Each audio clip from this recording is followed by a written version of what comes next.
Thank you. Well, hi. Hi, good afternoon. Thank you, David, the one with the eternal suntan. Where do you buy that spray from? Same place I get my hairspray, I bet, huh? It's so nice to be with you again. When somebody asks me what's the nicest thing that could ever happen to you in this world, it is in fact to invest your time, to visit with, to be with, to hold hands with, to walk down the pathway of success with winners.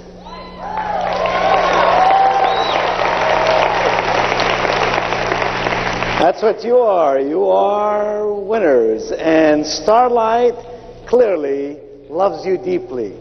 Last time in Orlando, Fun City, USA. And today in Nashville. I love Nashville. In fact, I worked in this very room last week. I have to admit to you, it didn't look anything like this. There were some 2,000 technology experts here in the room, had no color, no life, no excitement. So it's worth it being with you just to look at the scenery and the view and see the touch of Hollywood and everything that you do. And it's much more worthwhile to be with you because of who you are and what you believe in and where I know in my heart you are headed. I love Nashville for lots of reasons. Now, I'm not a country music fan, but I love to listen to country music. And just coming in from the airport, right about 11:30 this morning, I heard a couple of songs, and I got to tell you what they said. They were both love songs. It seems like every country song is a love song. One of them said, "You stole my heart, and you stumped that sucker flat."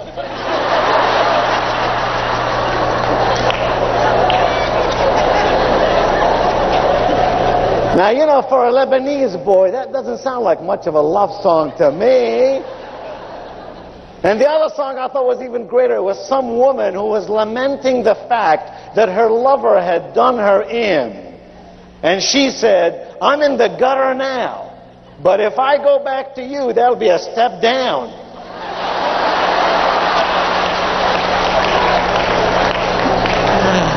Oh, my. You remember last time we visited, I shared with you that I learned English from scratch. Remember that? I said I took 3x5 cards. Inch by inch life, in fact, is a cinch. I took 3x5 cards, wrote 10 English words on the card. Today, I'll memorize those words. Tomorrow, another 3x5 card, 10 more English words. Memorize those as I reviewed yesterday's 10 words. The next day, the same story over and over. And if you recall, I said to you, I gave myself Sunday off because I'm a Methodist. And we Methodists have to reintroduce ourselves to God at least once a week. We are not like Baptists. We have no guaranteed passage. People say to me, "Nido, why are you always picking on the Baptists?" It's simple. You make a Baptist mad, he'll pray for you.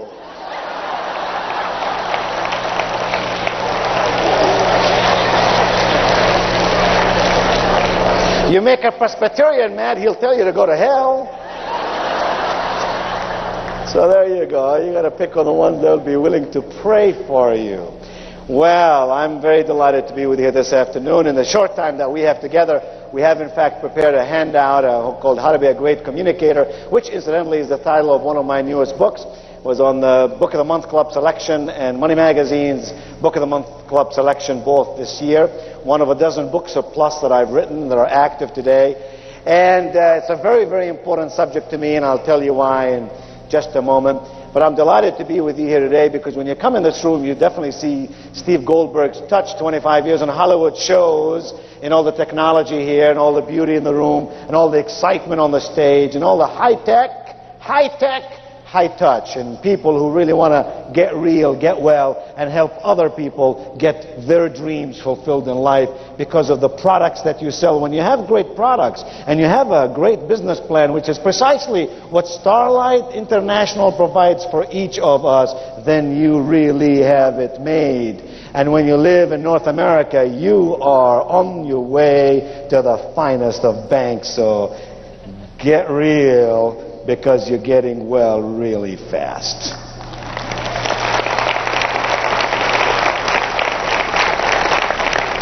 Let me tell you this, the 21st century is going to be unforgiving for the man or woman who is not confident. The 21st century is going to be unforgiving for the man or woman who will not be confident.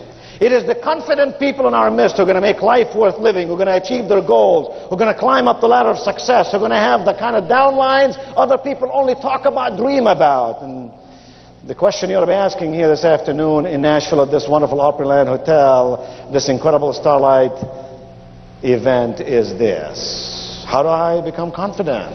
How do I make sure I am confident? And the answer really is simple.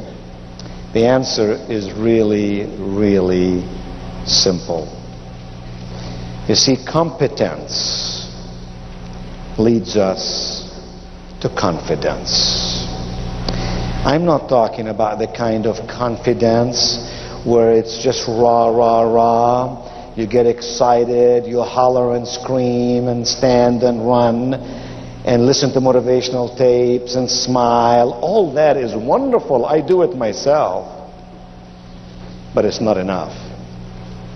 The kind of confidence that I'm speaking about, dear friends, is the kind of confidence that comes out of real stuff. Knowing your stuff and doing your stuff and doing it repeatedly so that your confidence really grows out of competence.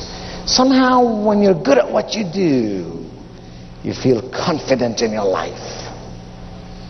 Where does competence come from? It comes from knowledge. Don't ever miss one of these sessions. Don't ever pass a copy of the magazine that you don't read or a tape you don't listen to. It comes from skill. Seek the people who can teach you the ropes and learn them well. And it comes from experience. Doing it over and over and over again in the right way, at the right time, with the right people. Knowledge, skill, and experience leads you and me to competence. And competence leads you and me to confidence. And here's the clicker: confidence would lead you and lead me to commitment. That's what we got to do. Make a commitment. In my book called Stairway to Success, I make this statement, and I think it's a clever statement. In fact, scratch that. I think it's embedded with wisdom.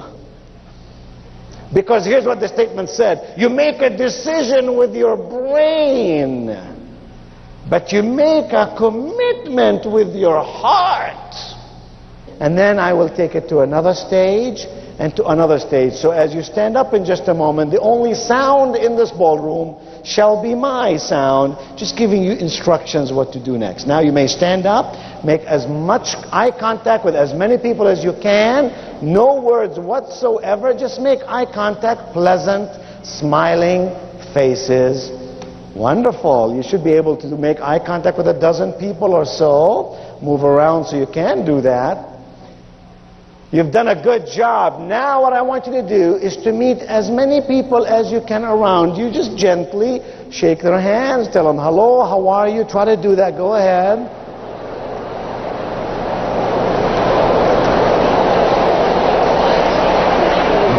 Okay, good job, good job. Now then, what I want you to do is those same people you made eye contact with, those same people you shook their hands and told them, how are you? I want you to imagine these are your long lost friends. These are your childhood friends. You haven't seen them in years. Wait a minute. And now you're going up to the airport or to the train station to meet them. Let them know you love them. Go for it.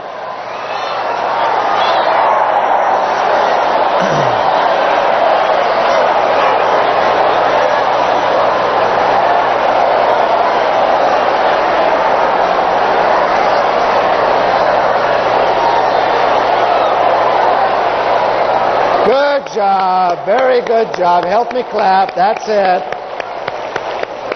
And please be seated, very good.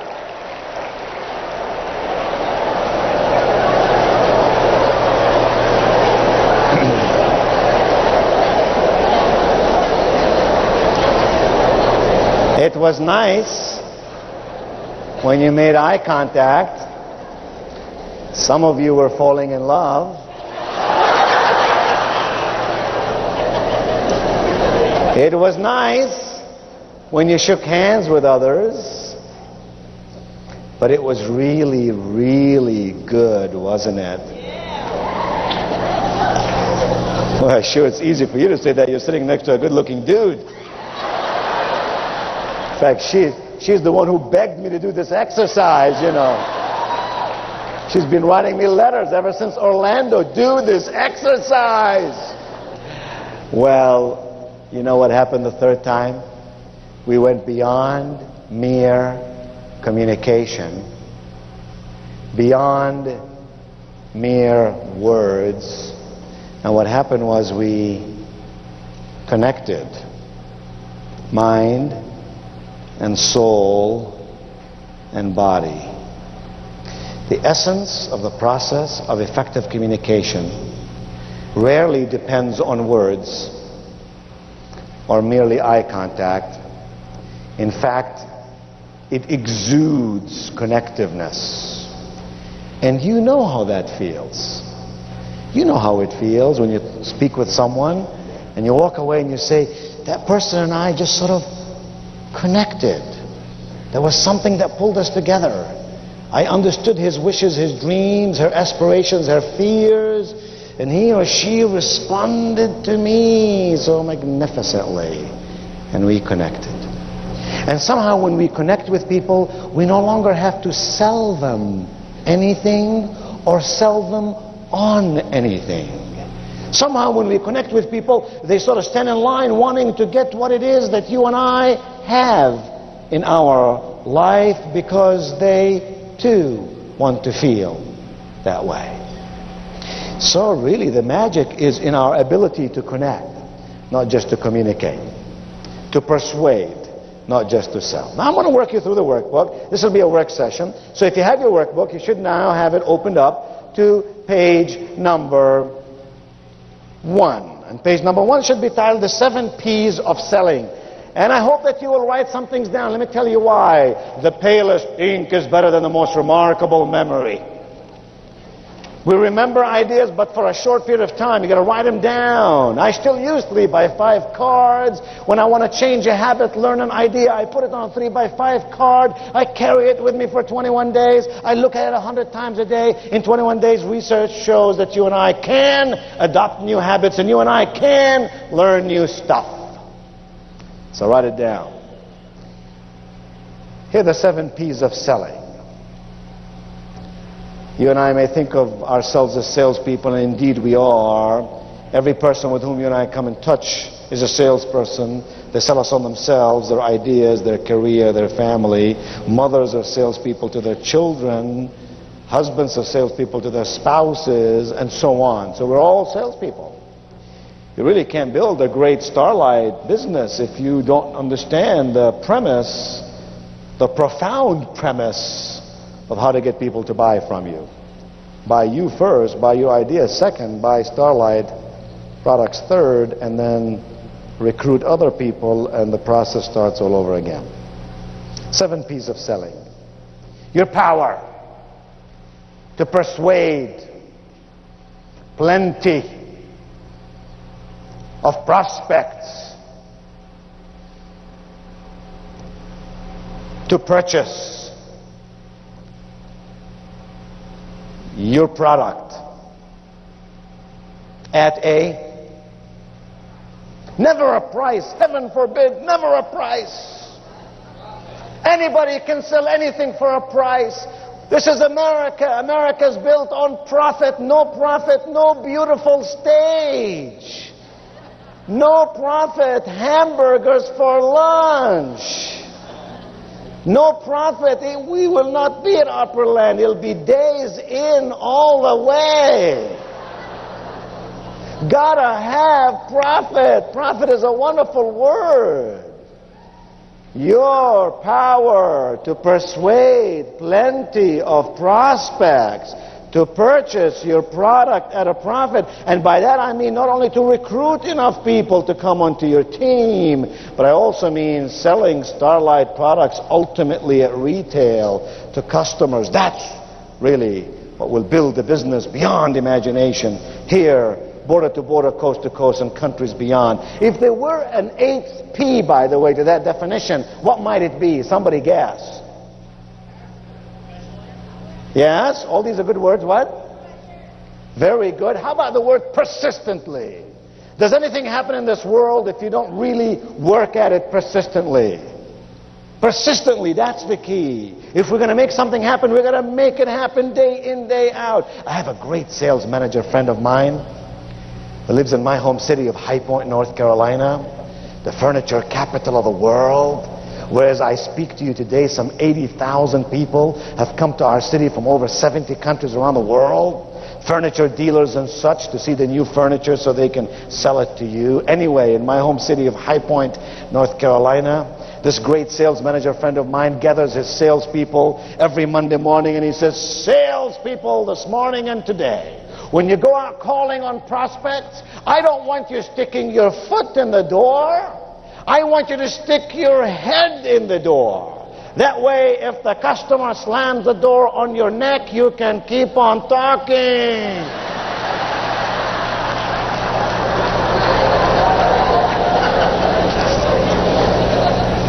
And that's what I mean by persistence. Your power to persuade. Did you notice in that definition, the word sell doesn't even exist? Did you notice that? Have you noticed that the greatest communicators in our world, the finest salespeople in our world, don't try to do something unto us? Instead, they invite us into their world with such persuasion that we want to buy what it is they have. You've got to live your life, you've got to walk the talk. You've got to have the smile on your face, the twinkle in your eye. You've got to use the product. You've got to sell it to enough customers. You've got to get enough testimonials, so that you really ultimately are working on your persuasion skills, not strictly on your selling skills. Now here's why people buy. There are 4 reasons why people buy, by the way, and I've put the first word of each one of them in your blank there. The G stands for gain. We buy something because we want to gain something. I buy alert because I want to gain something to make me feel better in my life. The G stands for gain. The F stands for fear. Think of why people buy insurance, for example. I used to have an insurance salesman.